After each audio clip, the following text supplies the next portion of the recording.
तो आपके बिजनेस में अगर लोग लो कॉस्ट मशीन लेते हैं तो व्हाट डू यू थिंक कि फ्यूचर में कितनी उसकी ग्रोथ है या कितने टाइम तक चलेगी वो मशीन? सर देखिए बड़ा प्रैक्टिकल है। सस्ता रोए बार बार, महंगा रोए एक बार। किसी ने आपको बोला नहीं कि आपकी मशीन की कॉस्ट बहुत ज्यादा है कि वो 1 तो लाख होगा। आई डोंट थिंक कि एक नॉर्मल इंसान अफोर्ड कर सकता है एक बिजनेस को स्टार्ट करने, क्योंकि आजकल आपको पता है लोग ई कॉमर्स बिजनेस स्टार्ट कर रहे हैं 10 to 20K की इन्वेस्टमेंट करते हैं। सर डिपेंड करता है। देखिए जिसकी एक वर्कशॉप है जी। उसके लिए 1 लाख बहुत बड़े हैं, लेकिन जो बड़ा इंडस्ट्री चला रहा है और OEMs के साथ सप्लाई कर रहा है उसके लिए 1 लाख कुछ भी नहीं है। अगर मैं मारुति के साथ कम कर रहा हूँ या टाटा के साथ कम, बिकॉज हमारे सप्लायर हैं। राइट। हम टाटा के वेंडर्स को सप्लाई करते हैं, मारुति के वेंडर्स को सप्लाई करते हैं, उन्हें मशीन की नॉलेज है। जिस व्यक्ति को नॉलेज नहीं है उसके लिए तो कहेगा बहुत महंगी है, लेकिन जिसको नॉलेज है, इसे पता है इंडक्शन हीटिंग क्या होती है, इसमें क्या लगा होता है, इसमें क्या क्या चीज़ की इंपॉर्टेंस है, जिसे ये चीज़ पता है जी। तो वो तो कंसीडर करेगा ही कि यार बहुत सस्ती दे रहा है। कुछ भी सर्च करते हैं उससे पहले ही हमारा फोन हमें बताया था कि आप इसके बारे में बात कर रहे थे। डोंट यू थिंक कि फोन भी कहीं ना कहीं हमारी बातें सुन रहा है, हमारी बिजनेस से रिलेटेड या हमारे प्लान से रिलेटेड? तो टेक्नोलॉजी कहीं ना कहीं फ्यूचर में हार्मफुल है। बिल्कुल हार्मफुल। देखिए कोई भी चीज़ जरूरत से ज़्यादा अगर तेज हो जाए तो नुकसान करती है। टेक्नोलॉजी नुकसान करती है, फायदा भी करती है, नुकसान भी करती है। लिमिट से क्रॉस हो जाए तो नुकसान करती है। Hello everyone, welcome to no Faltu talks. मैं हूं शुभी। सो आज का जो हमारा एपिसोड होने वाला है बहुत ही ज्यादा स्पेशल होने वाला है, क्योंकि गेस्ट हमारे बिल्कुल हटकर हैं, क्योंकि आज हम बात करेंगे एक बिजनेसमैन से। आज हम जानेंगे कि उनकी थॉट प्रोसेस क्या है, उनके क्या बिजनेस टैक्टिक्स हैं और किस तरीके से वो बिजनेस करते हैं, और हम जानेंगे कि जो उनका एग्जैक्ट बिजनेस है वो क्या है। सो आज मैं बैठा हूं नवीन मल्होत्रा जी के साथ, जो कि डील करते हैं इंडक्शन हीटिंग मशीन के बिजनेस में। तो आज जानेंगे इस पूरे बिजनेस के बारे में, और अगर आप भी इंटरेस्टेड है कहीं ना कहीं तो ये पॉडकास्ट आपके लिए होने वाला है। और जो इंटरेस्टेड नहीं है एटलीस्ट वो देखें कि बिजनेस कैसे चलता है और बिजनेस कैसे रन होता है। सो वेलकम नवीन जी, कैसे हैं आप? Thank you sir. So basically आप मेरे को छोटा सा कुछ एक एग्जांपल दीजिए, थोड़ा सा समझाइए कि आपका बिजनेस एग्जैक्टली है सर क्या? मैं आपको बताता हूँ, मेरा नाम नवीन मल्होत्रा है जी। और मेरी फर्म का नाम जो है मल्होत्रा टेक्नोलॉजीज है, और हम लोग डील करते हैं इंडक्शन हीटिंग मशीन्स में, जो कि वेरियस एप्लीकेशंस में काम आती है। Hardening, tempering, forging, annealing, brazing, heat treatment के ऑपरेशंस में काम आती है। वास्ट फील्ड है, एक वर्कशॉप वाले को भी रिक्वायरमेंट है, एक बड़ी इंडस्ट्री को भी रिक्वायरमेंट है। हर तरह हम लोग कैटर करते हैं, चाहे छोटा आदमी हो, चाहे बड़ा आदमी हो, चाहे किसी भी तरह की रिक्वायरमेंट है। हम हमारे लिए भगवान है, हम उसके लिए काम करते हैं। परफेक्ट। जितना हम कर सकते हैं और जरूर करते हैं। बिल्कुल। और हम लोग कभी भी गिव अप नहीं करते, लास्ट जो ट्राई होती है वहां तक करते ही करते हैं, 100% करते हैं। और आपकी फर्म का नाम क्या है? Malhotra technology. Malhotra technology. Okay. So Naveen ji, welcome to our podcast and thank you so much, आपने हमारे लिए टाइम निकाला। एंड शुरुआत करते हैं, थोड़ा बिजनेस मॉड्यूल को समझेंगे आपके कि आप क्या करते हैं। जैसे कि अभी हमने इंट्रोडक्शन में बताया कि आपका इंडक्शन हीटिंग मशीन का बिजनेस है, राइट। तो इसमें आप मेरे को ये बताइए कि ये क्या है और इसमें कॉस्ट एंड क्वालिटी ये दोनों एक क्लाइंट के लिए कितना मैटर करती हैं? बहुत इंपॉर्टेंट है ये क्लाइंट के लिए। बेसिकली क्या है, इंडक्शन हीटिंग मशीन एक मशीन है जो सिर्फ लोहे को गर्म करती है। ओके। बट लोहे को गर्म करने के बाद उसकी दुनिया भर की एप्लीकेशंस हैं। लाइक उसको अगर वो पानी में डाल देगा तो हार्ड हो जाएगा, और उसको हैमर के नीचे दे देगा तो वो फोर्ज हो जाएगा, और 2 मेटल आपने गर्म किए और बीच में कोई ब्रेजिंग फिलर डाल दिया तो ब्रेज हो जाएगा। ओके। मशीन एक ही है, काम बहुत सारे हैं। Got it. गर्म सिर्फ लोहा होता है, लेकिन गर्म होने के बाद बहुत कुछ होता है। वो जो रिक्वायरमेंट्स है, जैसे ऑटोमोबाइल्स है, आपको कोई शेप देनी है, कोई फोर्जिंग पार्ट्स बनाने हैं जी। उसमें एप्लीकेशंस है। आपके एयर कंडीशन है, एयर कंडीशन की पाइपलाइन है, उसमें ब्रेजिंग का एप्लीकेशन आ जाता है। ओके। ऐसे ही डिफरेंट सेगमेंट में डिफरेंट काम होते हैं। अब आपने किया मेरे से क्वेश्चन कॉस्ट और क्वालिटी। राइट। देखिए कॉस्ट भी इंपॉर्टेंट है और क्वालिटी भी इंपॉर्टेंट है, लेकिन क्वालिटी ज्यादा इंपॉर्टेंट है। क्वालिटी होगी तो आपकी ब्रेकडाउन नहीं होगी। लोग ना सस्ती मशीनों की तरफ चले जाते हैं, और सस्ती में कि उनको प्रॉब्लम क्या होती है कि उस समय तो वो फिजिकल देख के ले लेते हैं कि मेरी भाई ये आपकी भी ऐसी दिख रही है और ये भी ऐसी दिख रही है, लेकिन उसके बिहाइंड कुछ होता है जिसके अंदर रियल कंपोनेंट्स लगे हुए हैं। वर्कमैनशिप क्या है, क्या क्वालिटी स्टैंडर्ड यूज किया हुआ है, किस तरह के कंपोनेंट यूज किए हुए हैं, तो उसके ऊपर वो क्वालिटी इशू आता है। अब कई जगह क्या होता है, लोग कुछ भी बेच देते हैं और जब प्रॉब्लम्स आती है तो फिर पीठ दिखा देते हैं, भाई हम तो कुछ नहीं कर सकते इसके अंदर, आपने सस्ता लिया था। तो वो डिपेंड करता है कि आपकी वर्क क्या है, आपका काम क्या है, एप्लीकेशन क्या है।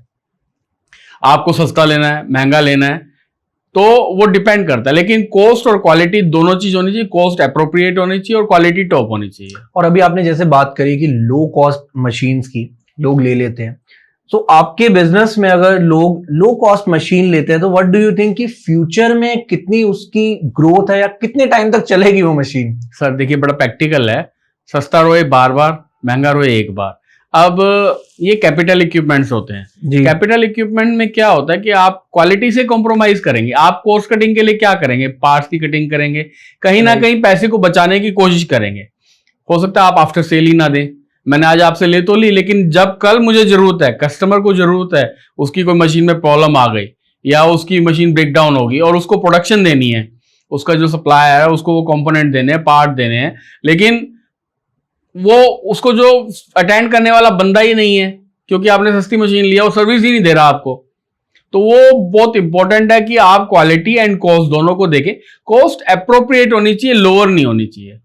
एक चीज मेरे को आप बताइए कि आपको क्या लाइक इंडक्शन हीटिंग मशीन की कॉस्ट क्या है पहले तो? सर ये 1 लाख से स्टार्ट हो जाती है जी। और ऊपर की कोई लिमिट नहीं है। So 10 lakh, 15 lakh, 20 lakh application capacity.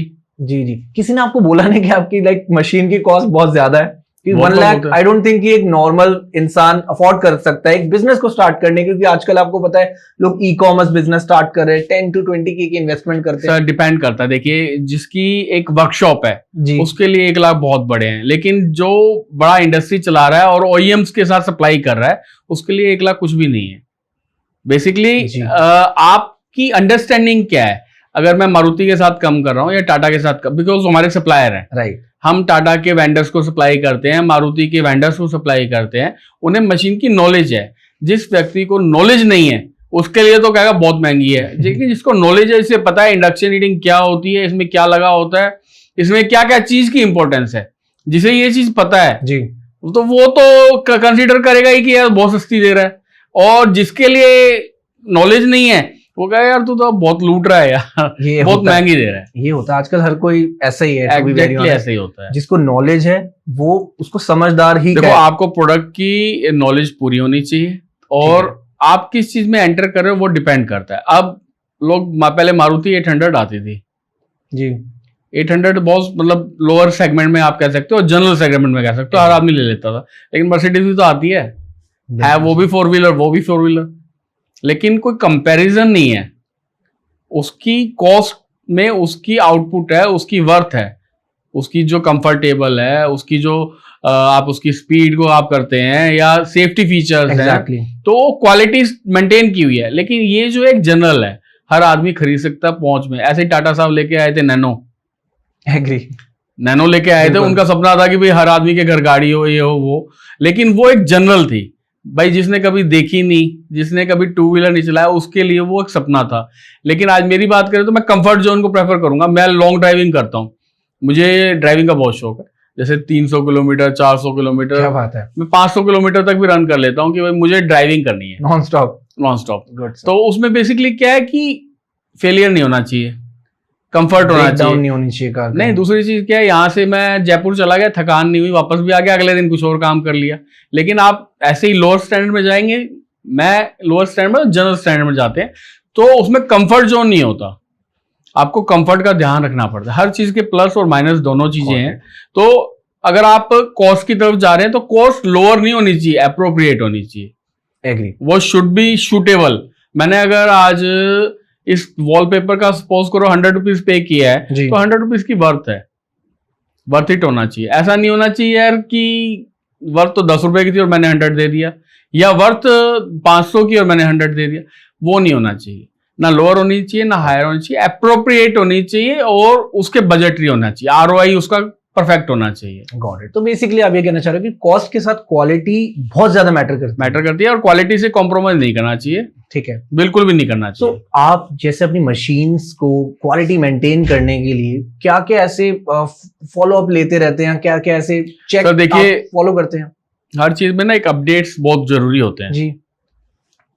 आप बहुत टॉप क्लास चीजें बना रहे हैं लेकिन आपने अपने आप को अपडेट नहीं किया तो आप रेस के अंदर पीछे रह जाएंगे। जैसे HMT वॉच थी। एक बार ऐसा टाइम था कि सभी के पास HMT वॉच थी, लेकिन आज HMT को कोई पूछता नहीं है। HMT को कोई भी नहीं पूछता, क्यों? उन्होंने अपडेट नहीं किया टाइम के हिसाब से। और सेम एग्जांपल अगर हम ले फोन्स का, फोन्स में नोकिया बहुत देखो viral हुई पीछे चीज। रह गया वायर। देखो नोकिया कितना, मतलब हर एक कोई विश होती थी कि मेरे पास नोकिया का फोन हो। मेरे पास भी नोकिया 1100 3100 सब होते थे, सबने इसी से इनिशियल किया। स्टेज पे थे। लेकिन आज की डेट में जैसे जैसे हाईटेक हो गया, अपडेट्स हो गए, फीचर्स इतने आ गए फोनों में, तो नोकिया को कोई पूछता नहीं है। और जनरल कैटेगरी में आप देखिए, आप जनरल के साथ कंफर्टेबल जोन चाहिए आपको जो चाहिए वो होना चाहिए। Agree. ऐसे ही मशीनरी के अंदर भी है कि आपकी जो रिक्वायरमेंट्स हैं वो एक तो फुलफिल होना चाहिए, और दूसरी आफ्टर सेल की आपको कोई भी घबराहट नहीं होनी चाहिए कि कल को मेरी मशीन रुक गई तो क्या होगा, वो अटेंड करेगा नहीं करेगा, या उनके पार्ट्स उनके पास होंगे नहीं होंगे। इलेक्ट्रॉनिक कंपोनेंट है तो वो बड़ा मैटर करता है कि कॉस्ट कटिंग करोगे तो बहुत सारे नुकसान होते हैं। आज की डेट में जैसे लेजर मार्किंग मशीन आती है, तो जैसे हमारी मशीनों के अंदर एक कंपोनेंट होता है IGBT, isolated gate bipolar transistor. ये पावर कंपोनेंट होता है। तो आजकल लोग क्या करते हैं कि सस्ते, जैसे इसमें ओरिजिनल तो जैसे फ्यूजी का आता है, सेमिक्रॉन इसका, सीमेंस का आता है, सेमिक्रॉन ब्रांडेड कंपनीज हैं जो इसमें आते हैं। लेकिन कई जो सस्ते बनाने वाले हैं, जो मतलब बहुत लो कॉस्ट में बनाते हैं, जैसे चाइनीज भी आते हैं और फेक भी होते हैं। सपोज करो मुझे X चाहिए, लेकिन वो Y है, तो उस पर लेजर मार्किंग से रब करके उसको X बनाया और पेश कर दिया, वो चलेगा ही नहीं। कॉपी के अलावा वो डुप्लीकेट, मतलब मेरे अंदर 100 किलो की कैपेसिटी है उठाने की, लेकिन वो तो 80 उठा रहा है, उस पर 100 लिखा है, तो वो चीज है, अंडर कैपेसिटी है। बिल्कुल। तो बड़ा डिपेंड करता है कि रिलायबिलिटी के लिए आपको कॉस्ट पे करनी पड़ेगी, एप्रोप्रिएट कॉस्ट। मतलब आपके हिसाब से 100 रुपए की वॉच है तो 100 रुपए पे करना है, 1000 की वॉच है तो 1000 पे करना है। और आपको खाली कॉस्ट के लिए कभी भी सप्लायर चूज नहीं करना, आपको क्वालिटी पे बहुत ध्यान देना है। तो जैसे कि मैं ये जानना चाहूंगा कि आप इंडक्शन हीटिंग मशीन आप मैन्युफैक्चरर भी कराते हैं? नहीं, ये हम इंपोर्ट करते हैं, टेक्नोलॉजी अपडेटेड लेते हैं हम लोग। जैसे पहले ट्रांजिस्टर और IGBT और इन तरह के आते थे, अभी जो PCB आ रहे हैं वो SMD आ रहे हैं। SMD जो कंपोनेंट्स होते हैं वो हीटअप नहीं होते, हीटअप होती है तो मशीनें खराब होती हैं, इसलिए वो हीटअप नहीं होते, कूल रहते हैं वो लोग। तो आज की डेट में टेक्नोलॉजी को आपने अपडेट जितना किया उतना ही अच्छा। आपको याद होगा फोन, पहले बड़े बड़े फोन आते थे, बहुत भारी भारी फोन आते थे। आज आप देखो तो बिल्कुल लाइट वेट में भी मिल लाइट होते जा रहे हैं, टाइम के साथ साथ होते जा रहे हैं। तो वो बेसिकली टेक्नोलॉजी अपडेट होती जा रही है। एग्री। आप अपना लैपटॉप उठा के देखो, स्लिम आ गया, बिल्कुल सही। ये चीजें देखो, क्वालिटी और अपडेट्स दोनों चीज जरूरी है, कॉस्ट भी जरूरी है। ऐसा नहीं हो कि कोई चीज 1 लाख की और मैंने 2 लाख रुपए की है। तो कस्टमर्स आप पे आते हैं, और ऐसा भी होता होगा बैक टू बैक कस्टमर्स आप पे आ रहे हैं और परचेज कर रहे हैं आपकी मशीन जी, राइट। सो ऐसा नहीं होता कि कभी वो उनको लगा हो कि यार ये थोड़ा सा गड़बड़ कर रहे हैं हमारे साथ? ठीक है। ट्रस्ट कैसे गेन करते हो आप उनका? ट्रस्ट गेन करता है हमारे जैसे ऑलरेडी जो कस्टमर्स हैं जी, उनकी जो फीडबैक है, और जो हमारा सेटअप है, जो पार्ट्स हमने मेंटेन किए हुए हैं, जो हमारी सर्विस टीम है जी, वो अपने आप मतलब वो कर देती है। जैसे हम लोग ट्रायल्स देते हैं, उनके जो जॉब है उसको प्रूव कराते हैं, और कस्टमर एंड पे जाते हैं। आज की डेट में कोई नहीं जाता, सब लोग अपने घर बैठ के जैसे वर्क फ्रॉम होम चलता है ना, उस तरीके से करने में मतलब वो करते हैं, बिलीव करते हैं। तो लेकिन हमारा होता है कि हमने सामने वाले को पूरा सेटिस्फाई करना है, 100% सेटिस्फैक्शन बहुत जरूरी है। एग्री। और वही हमारा मोटो है, 100% satisfaction is real motto of us. Perfect. तो आज हमें ऐसा नहीं है कि, अच्छा ऐसा भी नहीं है कि कोई मेरे पास आया, यार मैं ना तेरे को 10 करोड़ का बिजनेस दूंगा मैं, लेकिन इस कॉस्ट पे करूंगा। मैं नहीं करूंगा सर, मुझे आफ्टर सेल को पहले कंसीडर करना है, उसकी आफ्टर सेल में जो कॉस्ट लगने वाली है उसको कंसीडर नहीं करूंगा तो मैं उसको दे ही नहीं पाऊंगा। सर आप अमेजोन में काम करते हैं, आपने मुझे बताया। जी। मीशो का क्या कंपैरिजन है? बहुत जमीन आसमान का फर्क है देखो, लेकिन बोलना नहीं चाहूंगा, बट ठीक है। मीशो अपने एरिया में डील कर रहा है, अमेजोन अपने एरिया में डील कर रहा है। वही मैं कहना चाह रहा हूँ, क्या वो कस्टमर सेटिस्फेक्शन जो अमेजोन देता है वो मीशो दे सकता है? I don't think so. और वो आने वाले टाइम तक मेरे को नहीं पता कितना टाइम लेने वाला है Meesho, but Amazon is very good. यही है, आप जब तक फीडबैक नहीं करोगे, उस कॉस्ट को कंसीडर नहीं करोगे, आप फेल हो जाओगे। परफेक्ट, ये रियलिटी है। एग्री। तो आजकल ऐसा आपने कभी ऑब्जर्व करे, कोई आप पे आता है, कोई क्लाइंट आप पे है, कोई कस्टमर आप पे आए, वो आपसे गाइडेंस लेना चाहता हो कि मेरे को यार ये चीप मशीन अगर मेरे को कॉस्ट कम पड़ रही है, मैं लूं या ना लूं, सर तो आप कैसे गाइड करते हो आज किसी की को? डेट में देखो, मैं आपको बड़ा प्रैक्टिकल बताता हूँ। जी ऑनलाइन का टाइम है। जी आपके पास आने से पहले वो गूगल बाबा जी से पूछते हैं कि भाई ये क्या कॉस्ट है, क्या कॉस्ट बिल्कुल, नहीं है। बिल्कुल ये सही। 100% किसी भी फील्ड में आप चले जाओ, वो पहले अपना माइंड क्लियर करके आते हैं। लेकिन कई लोग ऐसा भी आते हैं जो क्लियर होते हैं, वो उन्होंने आपसे ही लेनी है क्योंकि वो फीडबैक लेके आए हैं। अब खाली दो तरह के कस्टमर होते हैं, जी एक कॉस्ट के लिए होते हैं, एक क्वालिटी के लिए होते हैं। जो कॉस्ट के लिए होते हैं वो सब जगह कंपेयर करते हैं, और कोई क्वालिटी के लिए। हमारे एक फील्ड में एक ना तीसरी चीज होती है टेक्नोलॉजी। ओके। मेरे सामने मशीन है, मेरे सामने एक जॉब पड़ा है, लेकिन उसको डिजायर, उसकी रिक्वायरमेंट्स हैं, वो फुलफिल नहीं होती। तो लोग इसीलिए क्या करते हैं कि कॉम्पिटिटिव के पास जाते हैं और देखते हैं कि कौन क्या मतलब उसके बारे में सजेशन देता है, कैसे होगा, क्या होगा। जी तो उसमें एक्सपीरियंस काम आता है। एग्री। अब जैसे मेरे को 99 से मैं काम कर रहा हाँ हूँ, जी तो अप्रोक्स 26 ईयर्स हो गए, चाहे मैंने जॉब करी इनिशियल पे, जी लेकिन 26 साल का एक्सपीरियंस तो हो गया। तो मुझे पता है कि इस काम को कैसे करना है और क्या कैपेसिटी लगनी चाहिए। अब कईयों को पता ही नहीं होता कि भी कैसे करें क्या। तो बेसिकली खाली कॉस्ट मशीन्स की नहीं होती या उसकी नहीं होती, वो डिपेंड करती है कि आपका एक्सपीरियंस है, वो भी काउंट करता है। कि आदमी आपसे जो बाय करेगा वो ये भी तो देखेगा, मुझे आफ्टर सेल करेगा, हाँ भाई इसको नॉलेज है। नॉलेज ही नहीं है तो क्या करेगा? ऐसे तो कोई कहीं से भी ले लेगा ऑनलाइन में, अगर खाली कॉस्ट के लिए जाना है तो। ये चीज है। Got it. तो एक चीज मैं आपसे पूछना चाहूंगा कि आप बिलीव करते हैं कि एक एग्जैक्ट जो एक प्रोडक्ट है, लेट्स सपोज उसकी हमें वैल्यू पता लगानी है। कोई इंसान को आपने बताया कि कोई इसकी एक चीज बेच रहा है 100 में, कोई 150 में, कोई 50 में, सेम चीज, उसकी एग्जैक्ट वर्थ आप कैसे पता लगा पाएंगे? कॉम्पिटिटिव टाइम है और जी। कोई भी आदमी पहले अपने माइंड से क्लियर करके तभी आपके पास आता है। और उसको सबसे अच्छा ट्राई करने का तरीका तो ऑनलाइन होता है। फर्स्ट तो आप ऑनलाइन आपसे सिर्फ प्राइस चेक कर सकते हो। दो चीजें दिख रही हैं, सेम है, दिखने में सेम है, लेकिन एक्चुअल में उनमें कंपोनेंट अलग है, उनके अंदर जो डिस्क्रिप्शंस है वो अलग है। जी लुक वाइज सेम है, बट अंदर जो चीजें हैं वो अलग है। एक तो मशीन के अंदर अलग है और दूसरा आप में भी अलग है। हम लोगों से अलग हैं। रीजन, हम लोगों के घर तक सर्विस देते हैं, हम उसकी ब्रेकडाउन को फील करते हैं कि भाई उसके यहाँ ब्रेकडाउन हुई, उसकी लाइन ही रुकनी चाहिए। उसके लिए हम अपना प्रयास करते हैं, अपनी टीम को करते हैं, पार्ट्स भेजते हैं, जो भी है फीडबैक देते हैं। तो अब लोग प्राइस को तो कर लेते हैं ऐसे खाली उस पर कर, लेकिन कोई जब फिजिकल आके मशीन को वेरीफाई करता है तो उसको क्लियर होता है कहाँ डिफरेंस है। मतलब आप पे अगर कोई मशीन लेने आएगा तो सर मेरे पास definitely कई कस्टमर ऐसे हैं जिनके पास 200 मशीन्स हैं, सिंगल कस्टमर के पास 200 मशीन है। तो Okay. उनका ऐसा तो नहीं है कि अगर मैंने ठग लिया किसी को तो एक बार ठग लिया, ये तो नहीं कि रोज रोज कोई ना कोई आ रहा है। डिपेंड करता है कि हमने क्या सर्विसेज दी हैं उन्हें, क्या कंपोनेंट की मशीन्स दी हैं, उनका कितना ट्रस्ट है हमारे साथ। देखिए कुछ भी टूट जाए पर ट्रस्ट नहीं टूटना चाहिए। और कभी आपने किसी को बोला है कि भाई तू ये बिजनेस नहीं कर सकता, कि क्यों मेरे पास आ रहे हैं मशीन्स लेने? किसी को आपने कोई ऐसी एडवाइस भी दी है कभी? नहीं, ऐसी एडवाइस नहीं दी। देखिए मैं बिलीव करता हूँ गॉड में, जी तो मैं तो ये रहता हूँ कि जो मेरे दर पे आ रहा है वो मेरे लिए भगवान है। और हम अपनी कोशिश करते हैं कि उसका सेटिस्फेक्शन करें। असल मैं आपको एक बात मेरे को याद आ गई बतानी। जी एक कस्टमर था अलीगढ़ से, ओके और अलीगढ़ एक छोटा सा कस्बा हाँ है, जी। दिल्ली यूपी के अंदर पड़ता जी है। और वो ताला बनाते थे, लॉक ठीक है। बनाते थे। उसमें लॉक का जो ऊपर का जो होता है ना, गोल हाँ सा जी, होता हाँ जी, है, हाँ जी। वो गर्म करके वो मोड़ने के लिए उन्होंने मेरे से मशीन ली।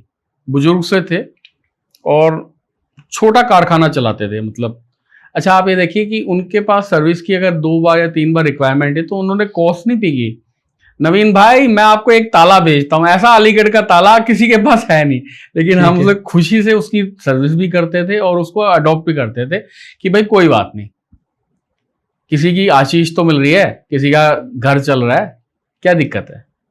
तो और लेकिन कई जगह ऐसे होते हैं जो, जैसे मैं अलीगढ़ वाले का बताया, ऐसे कई राजस्थान में भी हैं, वो लेके भी जाते हैं, फोन पे नहीं उठाते। बाद में कई ऐसे कस्टमर आए हमारे पास, और जब प्रॉब्लम हुई 6 महीने साल के बाद तो उन्हें याद आया कि हाँ भाई ऐसे आपसे मशीन ली थी।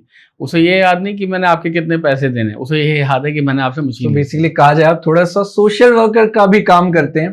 इन द बिजनेस, और वो बहुत जरूरी है कि आपके मेंटल पीस के तो लिए देखिए पैसा जो होता है ना जी किसी का भी पेड़ पे नहीं लगा हुआ, it is a hard earned money. हर आदमी बहुत हार्ड वर्किंग करता है और उसके पैसे, जिसका बजट ही 10,000 रुपये है और वो आपको पे कर रहा है 10,000 रुपये, तो उसने कितनी हार्ड अर्नेस्ट मनी करी होगी, उसको आपको दिया है, पेमेंट दी है।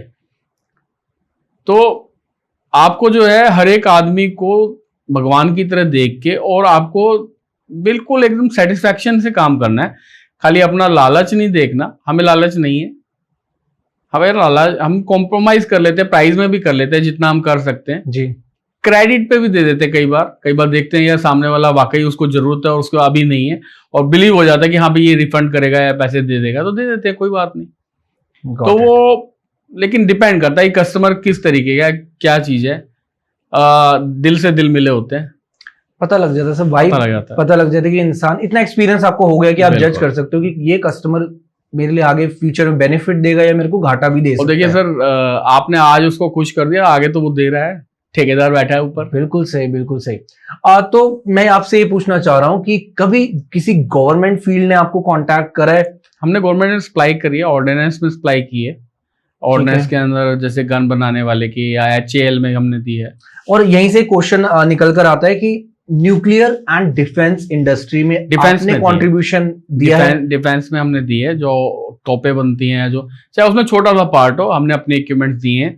उसमें उनकी फॉर्जिंग पार्ट्स के लिए हमने मशीनरी दी है उन्हें।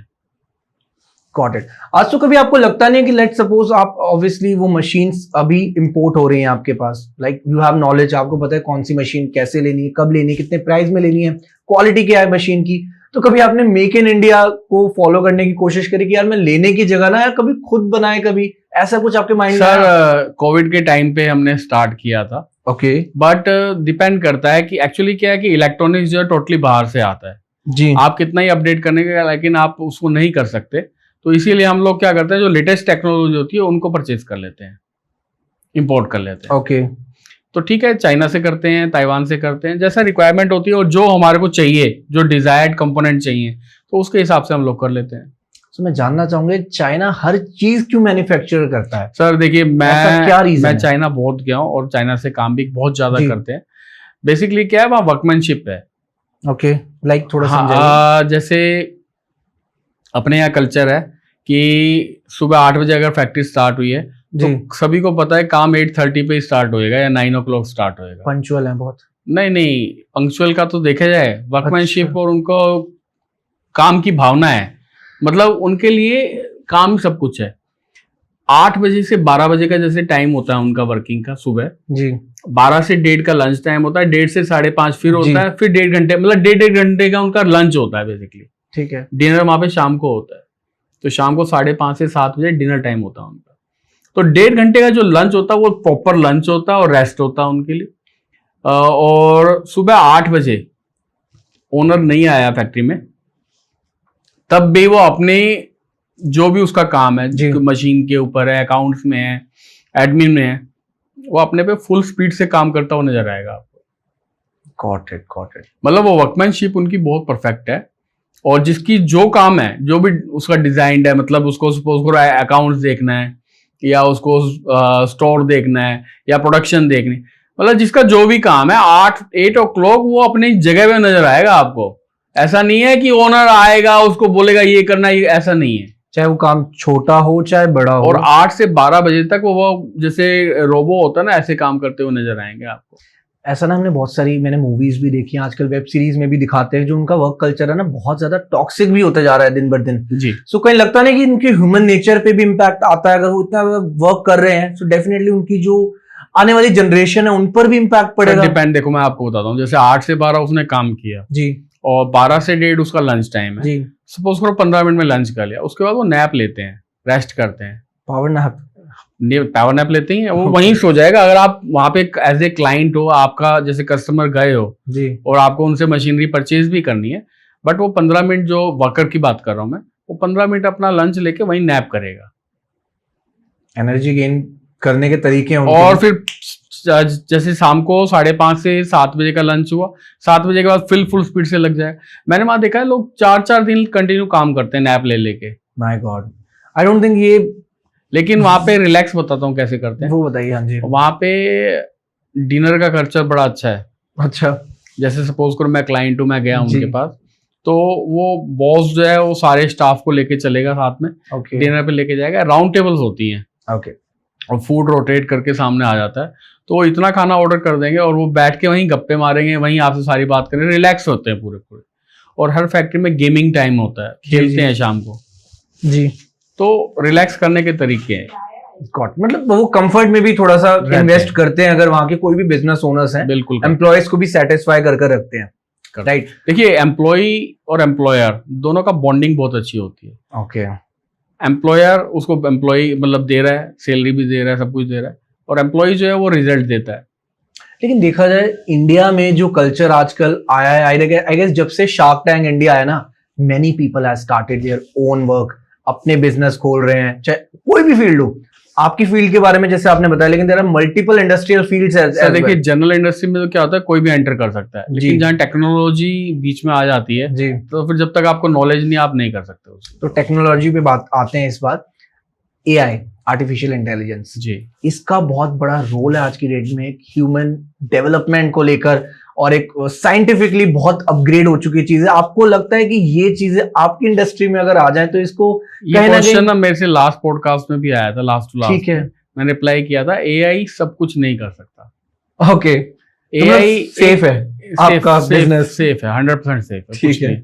देखिए आपका जो माइंड है उसको कोई पढ़ नहीं सकता, जी, और आपने उसके हिसाब से लॉजिक बनाने हैं। आपके लॉजिक एआई को नहीं पता लगेगा क्या लॉजिक बनाया है आपने, क्योंकि ये जनरल नहीं है, टेक्नोलॉजी है। एग्री। सो अभी आपने स्पिरिचुअलिटी की थोड़ी बात करी कुछ देर पहले, तो आप बिजनेस एंड स्पिरिचुअलिटी को एक साथ कैसे लेकर चलते हैं? सर देखिए, कुछ हैक्स बताओ मेरे को इस चीज का। सर देखिए सिंपल सा फंडा है जी, कि काम जो है आप पूरी ईमानदारी से करें, किसी का दिल मत दुखाएं।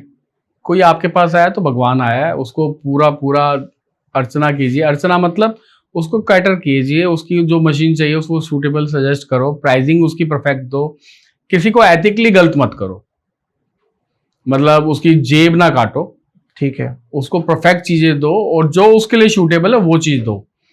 और देखिए भगवान सब जगह हर कण में है। मेरा तो भगवान में बहुत बहुत ज्यादा विश्वास है। मेरा एक एक्सीडेंट हुआ था लास्ट 2 ईयर बैक, और मैं डीप कोमा में चला गया था लंबे टाइम के लिए। तो मेरा तो रीबर्थ है। तो रीबर्थ होने के बाद भी मैं देख रहा हूँ कि मैं आज सब कुछ कर रहा हूँ, सब कुछ कर रहा हूँ, उसकी कृपा है। उसकी कृपा के आगे नतमस्तक है, और उसकी कृपा से ही सब कुछ चल रहा है। आज मैं यहाँ बैठा हूँ तो पता नहीं उसकी क्या कृपा है। एक ऐसी कोई एडवाइस दो यंग एंटरप्रेन्योर्स को जो आज की डेट में अपना एक बिजनेस स्टार्ट करना चाहते हैं, उनकी क्या सोच उनको रखनी चाहिए और क्या उनका माइंडसेट होना चाहिए? सर देखिए माइंडसेट होना चाहिए, ये माइंडसेट नहीं होना चाहिए कि मुझे इससे पैसे कमाने। पहला तो यही होना चाहिए भाई, सिर्फ मनी को लेके आप कर रहे हैं तो गलत है। आपने उसमें फेम बनाना है जी, आपने उसकी जो कहते हैं ना माहिर, ये माहिर है अपने फील्ड में, ऐसे आपको अपने फील्ड के अंदर पूरा वो दिखाना है। पूरे फील्ड के अंदर आपको अपना मतलब पूरा वो दिखाना है, पूरा कंट्रीब्यूट करना है, आपको अपने उसमें पहचान बनानी है, नेम देना है, फेम देना है। आज जैसे कोई पूछे तो सबको पता है नवीन क्या कर रहा है, इंडक्शन मशीन में काम कर रहा है भाई, और लोगों को ट्रस्ट है जी। चाहे मेरे को 25-26 साल हो गए काम करते हुए, 99 से मैं इसी फील्ड के अंदर हूँ। तो वो ट्रस्ट बनाना है बेसिकली आपने। पैसे तो आप कमा लोगे, वो किसी दिन किसी काम भी नहीं आएंगे, आप ये भी गारंटी है, किसी दिन कोई काम भी नहीं आएंगे, लेकिन जो आपका बना हुआ ट्रस्ट है ये आपके काम आएगा। जो पीपल्स आपके साथ जुड़े हुए हैं वो काम आएंगे। पब्लिक रिलेशन बहुत इंपॉर्टेंट है, बहुत इंपॉर्टेंट है। Got it. और दूसरी चीज क्या है कि जो भी आप अर्न कर रहे हैं जी, किसी भी बिजनेस कर रहे हैं, XYZ कहीं से भी ले रहे हैं, आपकी अगर अर्निंग है तो कुछ पार्ट आप सोशल के लिए भी लगाइए। आप 100 रुपए कमाते हैं, 10 रुपए लगाइए यार, सोशल में लगाओ तो सही। वो ये यूनिवर्स है कि जो आप बोओगे वो वापस आएगा। मतलब जो आपने पे किया और जो कुदरत है वो आपको वापस देगी। वही कहते हैं ना कि अगर आप कमा रहे हो, लेट सपोज 100 रुपए कमा रहे हो, 10 रुपए अपनी कमाई का देना चाहिए, डेफिनेटली देना चाहिए। किसी भी रूप में दो, जहां आपका मन करता है वहां पे तो देना चाहिए। आप एक चीज बताओ कि आज की डेट में कंपटीशन इतना बढ़ चुका है, लोग प्रॉफिट मेकिंग कंपनीज बिल्ड कर रहे हैं, एंड उनकी जो एथिकल प्राइसिंग बिहेवियर है वो बहुत ज्यादा ही कम हो गया है। वो कैसे आप मेंटेन करते हो, क्योंकि profit is also a part of a business. देखिए सर, देखिए मैंने आपको बताया, एक तो कंपोनेंट प्राइस हो गया, मशीनरी का प्राइस हो जी। गया, फिर आफ्टर सेल एक सेल प्राइस हो गया, एक आफ्टर सेल हो गया। ओके। मतलब सेल की भी कॉस्ट है। आप किसी के पास 5 बार गए मिलने के लिए, 4 बार गए, किसी को जी। सिंगल टाइम में मिलने गए, कहीं आपके पास आए, तो कॉस्ट तो कुछ ना कुछ है, आपके पर हेड तो है ही है, वो कॉस्ट है, आफ्टर सेल की कॉस्ट है। ठीक तो है। वो आपको कंसीडर करके फिर भी ये आपको रिजनेबल अमाउंट जो है वो चार्ज करना चाहिए। ओके। अदर ऐसा नहीं होना चाहिए कि 100 रुपए की चीज है और आपने 500 रुपए की सेल कर दी।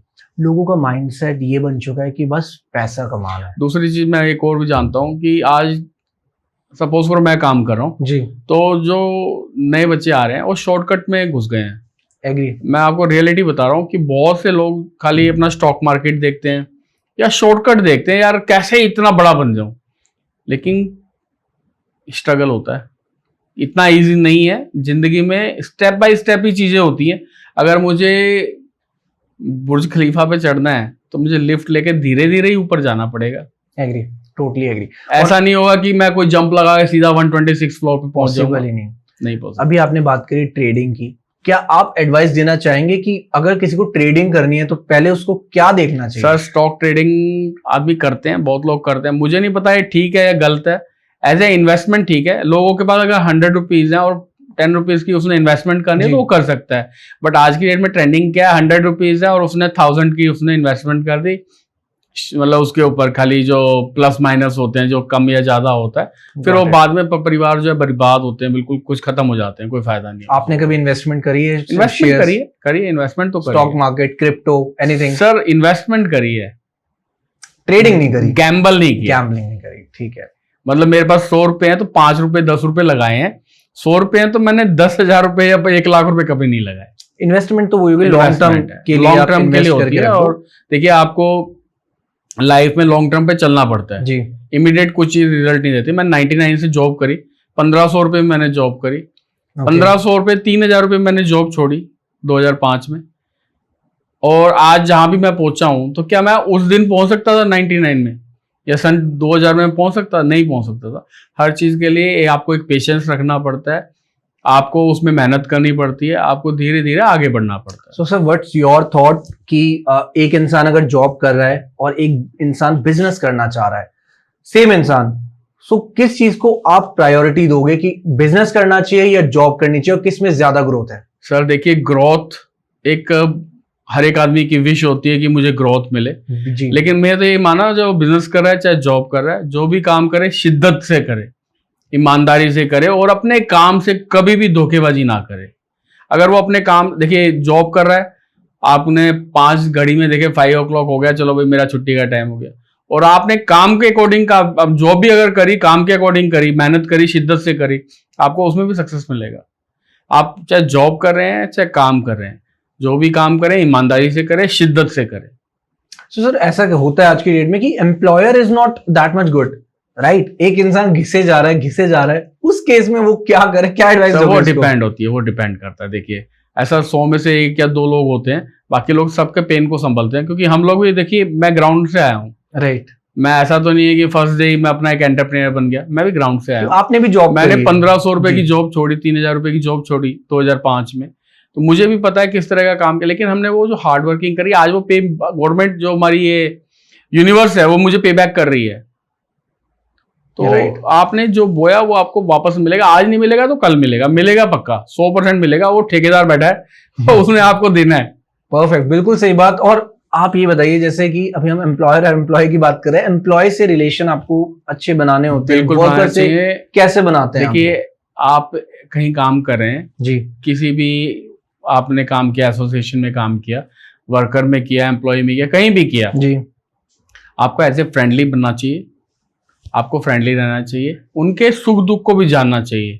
जैसे मेरे पास आज 6-7 लोग काम करते हैं, तो मैं उनके सुख दुख को भी जानता हूँ, उन्हें हेल्प भी करता हूँ जो मेरे से हो पाती है, उनकी बातों को जान, उनकी प्रॉब्लम्स को। देखिए, मैं भी फील्ड से आया हूँ, मुझे भी पता है क्या क्या होता है, लेकिन मैं अगर समझूंगा नहीं आज तो वो गलत होगा। तो मुझे उनको समझना और उन्हें मुझे समझना है, ये तो गिव एंड टेक है। एग्री। देखिए, कभी कभार क्या होता है कि टाइम के साथ, अभी आपने कहा कि बदलाव, चेंज इज गुड, राइट? परिवर्तन ही प्रकृति का नियम है, Right. ये बिल्कुल सही बात है, और टाइम के साथ चीजें भी ऑटोमेटेड होने लगेंगी। माइट भी हो सकता है आर्टिफिशियल इंटेलिजेंस का जो कह रहे हो दबाव आ रहा है, चीजें लेकिन ऑटोमेटेड हो रही हैं। सर हो रही तो है आप परफेक्ट। मैं आपको छोटी सी बात रिलेशन कैसे अब better- जैसे मेरे फोन में ना एआई है जी इंग्लिश टू, जैसे कई बार मेरे को चाइना में बात करनी पड़ती है, कई बार किसी कंट्री में, तो वो लैंग्वेजेस हैं ऑटोमेटिक चेंज हो जाती है। मैं चेंज कर रहा हूँ, 100 में से 80% जो है वो राइट मतलब ट्रांसलेशन होती है, करेक्ट, 100% ट्रांसलेशन राइट नहीं होती है। एग्री, ये सबके साथ होता ये है, रियलिटी है, जो ज्यादा यूज कर रहा है ना जो उसको ज्यादा पता है ये पता चीज। है। तो देखिए जहाँ जिसकी इम्पोर्टेंस है वो है। मैं चाइना गया जब 2005 नहीं 6 में गया था मैं। जी 2006 में गया, मुझे खाने की बहुत तकलीफ, क्योंकि मैं वेजिटेरियन हूँ। मुझे वहाँ देखा जाए तो हर जगह नॉनवेज होता था। Nonveg Right. भी हमारे जैसा नहीं, डिफरेंट होता है। कीड़े Okay. मकोड़े केकड़े सांप बिच्छू सब खाते एग्री हैं वो एग्री, लोग, हाँ जी उनका कल्चर है। बिल्कुल सही। लेकिन मैं प्योर वेज हूँ, मैं वहाँ भी खाना मतलब पसंद नहीं करता जहाँ पे नॉनवेज बन रहा होता है। जी तो मैं बहुत भूखा रहा, फिर मैंने चाइनीज लैंग्वेज सीखी, और सीखी इसलिए कि मुझे सिर्फ खाना मांगना है कि भाई मुझे वेजिटेरियन चाहिए, ये चाहिए, उसके लिए मैंने सीखी लैंग्वेज। लेकिन सामने वाले जो भी मतलब थे उन्होंने फ्रूट्स दिए या जो भी अवेलेबल करते थे। तो कहने का मतलब ये है कि एआई उस समय नहीं था, उस वक्त ट्रांसलेशन भी नहीं थी, सब कुछ बाद में हुआ। अच्छा आपको पता है चाइना में गूगल भी नहीं चलता है, उनकी अपनी खुद का Google व्हाट्सअप बनाया नहीं चलता उन्होंने, है आपका, अपना खुद का उनका मैसेंजर अपना वीचैट अपना जो वीचैट उन्होंने चलता बनाया हुआ है या विशिन चल, जो भी चीजें हैं उनकी अपनी बिल्कुल सही। बनाई हुई है, वो चलती हैं। तो हर चीज आपको हर जगह नहीं आती, आपको नॉलेज होनी चाहिए। मैंने लैंग्वेज सीखी, मैंने चाइनीज लैंग्वेज सीखी, फिर मैंने धीरे धीरे, तो कहने का मतलब ये है कि एआई नहीं कर सकता आपकी, देखिए एआई आपके दिल को नहीं पढ़ सकता, परफेक्ट सर, बहुत सही, एग्री एआई आपके माइंड को नहीं पढ़ सकता। जी। एआई, अच्छा कई लोग कहते हैं कि आजकल हम जो सोच रहे होते हैं ना वो गूगल पे आ जाता है। ऐसा बहुत लोग सोचते हैं, हम दे यार अभी सोच ही रहा था कि गूगल पे होता क्या, आपने वो वर्ड्स कहीं ना कहीं टाइप किए हैं और सब कुछ इंटरलिंक्ड है। फेसबुक, इंस्टा, गूगल सब इंटरलिंक्ड है, मेटा है। आपने कहीं भी कुछ एक बार गलती से भी करा ना, वो हर जगह रोटेट होएगा और आपको लगेगा यार मैं तो सोच रहा था ये आ गया। मैं आपसे एक चीज पूछना चाहूंगा कि अभी हम बात कर रहे थे कि हम कुछ भी सर्च करते हैं उससे पहले ही हमारा फोन हमें बताया था कि आप इसके बारे में बात कर रहे थे। डोंट यू थिंक कि फोन भी कहीं ना कहीं हमारी बातें सुन रहा है, हमारी बिजनेस से रिलेटेड या हमारे प्लान से रिलेटेड? तो टेक्नोलॉजी कहीं ना कहीं फ्यूचर में हार्मफुल है। बिल्कुल हार्मफुल। देखिए कोई भी चीज जरूरत से ज्यादा अगर तेज हो जाए तो नुकसान करती है। आप 80 की स्पीड पे गाड़ी चलाते हो जी, कंफर्टेबल चलाते हो, लेकिन कभी मजा लेने के लिए आपने उसको 120 150 तक लेके गए कार को, तो वो कहीं ना कहीं नुकसान करेगी, आपसे कंट्रोल नहीं होएगी वो। स्पीड मीटर से 200 ऐसे तक ही का होता है। ऐसे ही एआई भी सेम है। मैं सर जब शुरू में हमने सीखी थी ड्राइविंग, मेरे पास होंडा सिटी ऑटोमेटिक होती थी, बड़ा शौक होता था कि ये 200 को टच करे, ये रियलिटी है। लेकिन जैसे जैसे हमारे को मैच्योरिटी आई, सब कुछ आई, तो पता लग गया भाई नहीं ये गलत है। तो वो जरूरी होता है, और टेक्नोलॉजी नुकसान करती है, फायदा भी करती है नुकसान भी करती है। लिमिट से क्रॉस हो जाए तो नुकसान करती है। हमें हर एक आदमी को लिमिट का पता होना चाहिए, भी तेरी लिमिट ये है। सर आप ड्राइव करते हो सपोज करो 80 पे जी, और आप उसको पूरा कंट्रोल कर सकते हो अच्छी तरीके से। अगर मैं चला रहा हूँ 120 पे और मैं कंट्रोल कर सकता हूँ, तो आपको कॉपी नहीं करना है, आपको अपनी कंट्रोलिंग पावर देखनी है, आपने अपने व्हीकल की कंट्रोलिंग पावर देखनी है। सबका अपना अपना कैलिबर होता है, उसके हिसाब से काम करो। राइट। और अभी हम बात कर रहे थे of the camera India and China की मैन्युफैक्चरिंग, आप वहीं से आप इंपोर्ट कराते हैं? वहीं से इंपोर्ट करते हैं, और जो जो चेंजेस होते हैं यहाँ रिक्वायरमेंट जी। होती है वहीं पे करवा लेते हैं। तो मेरे को ये बताइए कि इंडिया का अगर मैं कंपैरिजन करूं चाइना से, तो इंडिया कितना आ गया चाइना से या चाइना कितना आ गया इंडिया से? सर देखिए धीरे धीरे सोच ना बदलती जा रही है। ओके, आगे और पीछे को तो छोड़ दो, कौन क्या है, जी। वो आगे हैं, इसमें कोई डाउट नहीं है। टेक्नोलॉजी आगे है और वर्क कल्चर थोड़ा सा डिफरेंट है उनका, लेकिन हमें कॉपी नहीं करना है, हमें अपने आप को सुधारना है, अपनी वर्कमैनशिप सुधारनी है, अपनी थिंकिंग को सुधारना है, कैसे काम करना है उसको सुधारना है। तो कॉपी नहीं करना, कॉपी नहीं करना, और अपने चीज के अंदर एक्सपर्टाइज करके धीरे धीरे आगे बढ़ना है, ये चीज है। आपने कभी लाइफ में कोई ऐसी गलती करी हो जो आप बताना चाहो ऑडियंस को अपने बिजनेस में, जो किसी भी एक बिजनेसमैन को नहीं करनी चाहिए? सर ऐसा होता है कि जब काम शुरू किया तो बड़ा क्रेज होता था कि कोई भी आया तो उसके साथ खुल के सारी बातें करो, सब कुछ करो, लेकिन वो नुकसान करती थी कई बार। जैसे इनिशियल पे एक हमने चेन्नई के किसी कस्टमर के साथ कुछ काम किया और बहुत मोटा उससे हमने मतलब रिस्क लिया और वो हमारे को नुकसान करा। हमने कोई इक्विपमेंट दिया, उसकी बर्निंग तक की जाए, मतलब जो नहीं सोचना चाहिए था वो सोचा कि चलो बर्न हो जाएगी, वो बर्न ही हो गई 2 महीने बाद जल गई और वो 8 लाख रुपए मुझे अपनी जेब से पे करने पड़े। तो वो गलतियां होती हैं, लेकिन धीरे धीरे आदमी सीखता है और फिर उसके बाद मैच्योर। मतलब आप ये कहना चाह रहे हो कि किसी से खुलो मत, बिजनेस में हर किसी के साथ मत आप अपने जो पॉइंट्स हैं वो सारे ओपन नहीं करने चाहिए आपको। ठीक है, देखिए आपने अच्छा देना है, क्लियर माइंड से देना है कि ये जो आया है मैंने इसको सेटिस्फाई करना है, सब कुछ करना है। लेकिन उसके लिए अगर कोई एक आधी चीज हल्की है, हल्की इन द सेंस मतलब आपकी कहीं कमजोरी है कुछ, तो वो नहीं बतानी है। और कई चीजें देखिए कंपोनेंट है, आप भी डिपेंडेंट हो, आप कंपोनेंट मैन्युफैक्चर नहीं हो, आप मशीन मैन्युफैक्चर हो, आपने मशीन सप्लाई करी है। लेकिन जहाँ टेक्नोलॉजी होती है वहाँ प्लस और माइनस हो जाते हैं कई बार, और आप हर चीज को गारंटी नहीं कर सकते क्योंकि वो आपके हाथ में ही नहीं है। एग्री।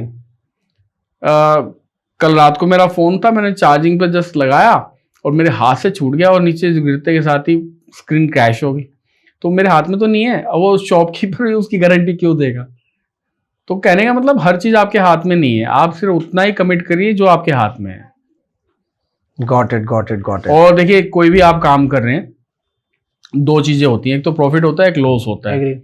आपको ना प्रॉफिट तो हर एक आदमी कंसीडर करता है, मैं लॉस को कंसीडर करता हूँ कि इसमें क्या लॉस हो सकता है और लॉस का लोएस्ट क्या हो सकता है।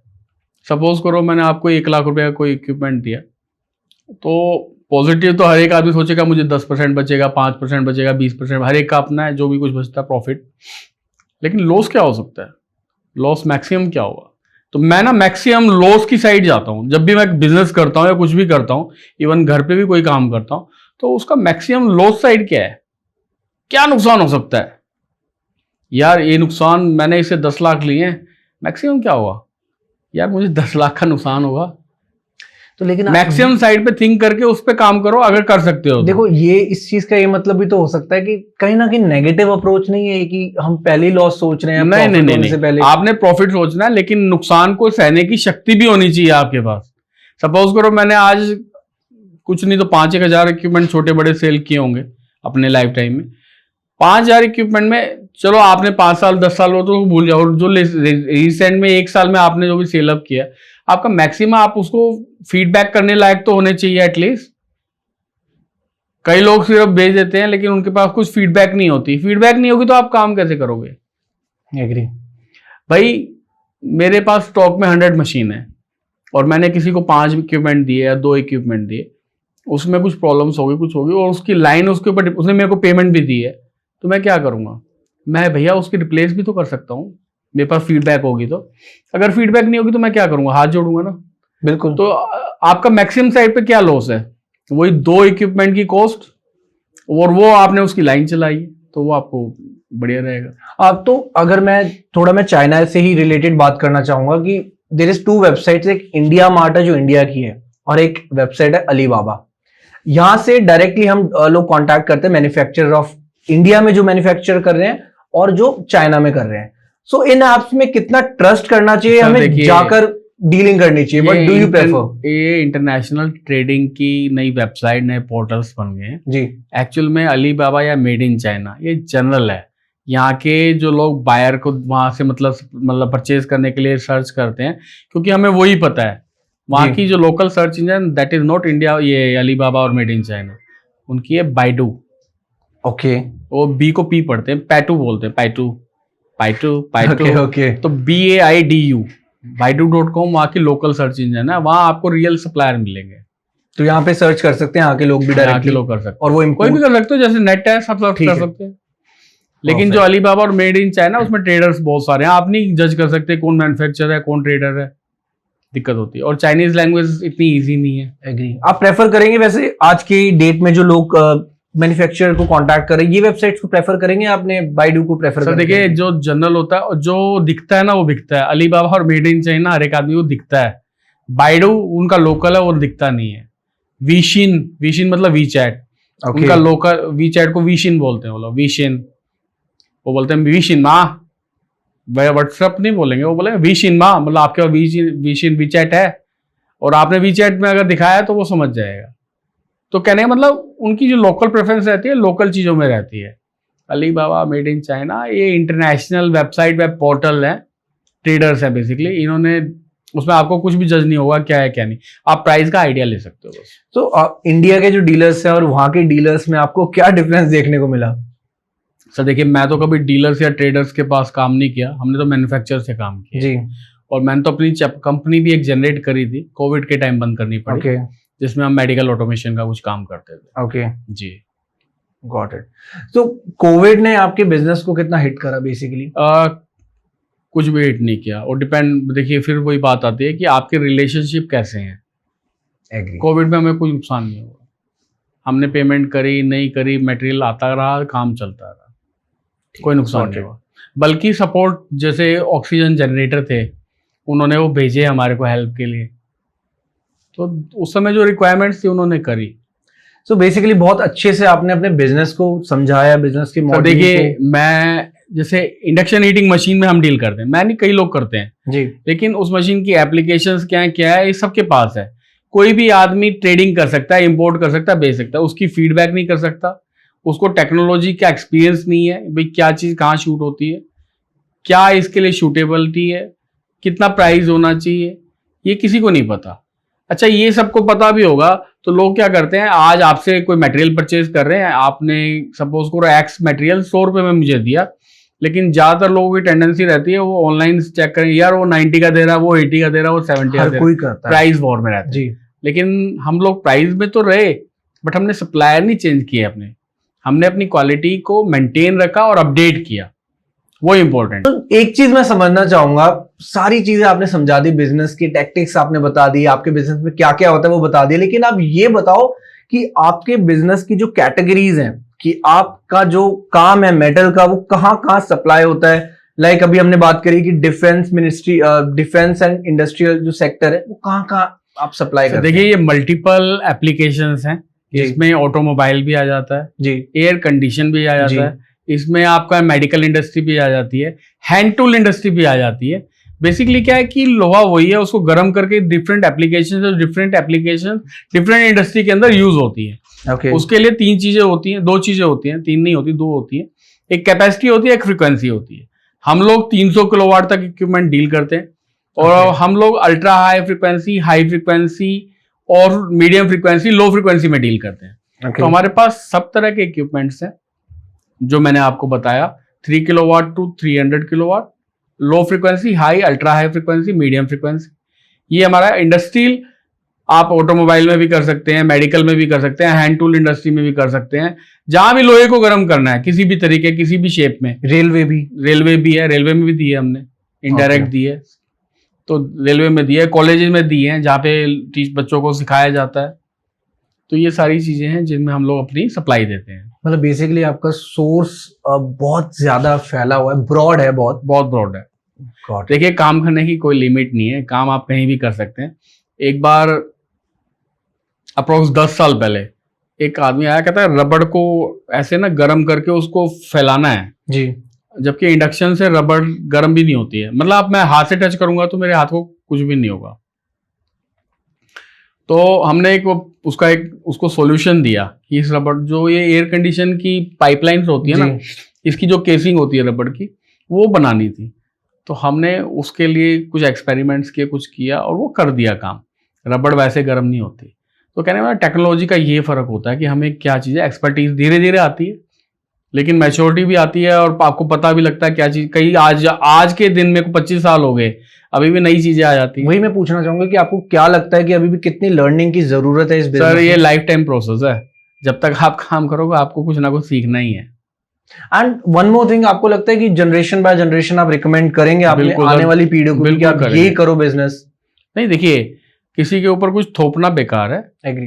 उनका अपनी भी फ्रीडम है और उनकी अपनी एक्सपर्टीज है।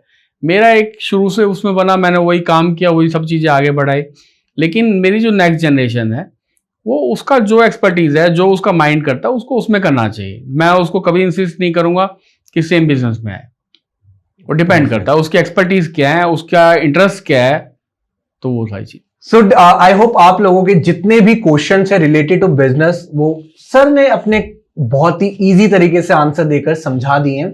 एंड डेफिनेटली जो लोग यहाँ तक पॉडकास्ट जिन्होंने देखा है वो समझ गए होंगे कि एक बिजनेस को कैसे रन किया जाता है, क्या क्या प्रॉब्लम्स एक इंसान फेस कर सकता है, और डेफिनेटली इंडिया का क्या रोल है चाइना के साथ एक बिजनेस मॉड्यूल को लेके, वो भी हमने डिस्कस कर दिया है। एंड ऐसे ही बने रहिए हमारे साथ, हम आते रहेंगे ऐसी थॉट प्रोवोकिंग टॉपिक के साथ, ऐसी अमेजिंग गेस्ट के साथ। सो मिलते हैं अगले पॉडकास्ट में। This is Shubhi signing off from No Faltu Talks. Thank you so much. Thank you thank you Naveen ji. Thank you sir. Thank you. Thank you sir.